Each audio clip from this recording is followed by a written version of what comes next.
I've had people visit my shop from Italy and said that they don't even do this kind of work in Italy anymore, which I find hard to believe. So yeah, I guess what I'm doing is kind of a throwback in a way.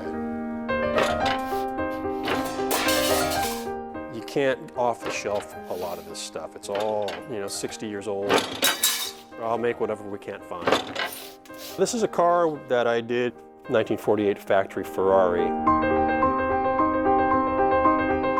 And it had a really hard life. It just needed someone to care about it, basically. 1937 Hispano Suiza. It sat in a barn in France for about 46 years. When it showed up at the shop, the wood was just rotted away. And it got I believe it was a second place at Pebble Beach. Restoration is not doing it any old way. It is caring about how something was done, and it's doing it in a way that honors the craftsman that did it. It makes you see a car differently and not just as metal, but I mean, it's a piece of art and it's a piece of history. It's definitely mistake-driven. You have to learn by your mistakes, because you can't go to someone and say, how do I do this?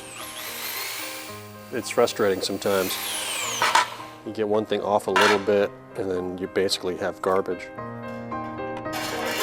The tools for me are the other part of it. I try to use period tools. I guess as a function of being poor when I was growing up and not having the ability to buy fancy tools, I had to make a lot of my own tools. Here, I'll show you.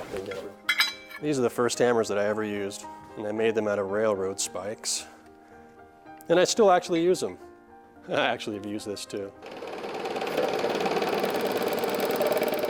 I saw a lot of people growing up that just hated their jobs and were looking forward to retiring and looking forward to their 2 weeks of vacation every year, and that just sounded horrible.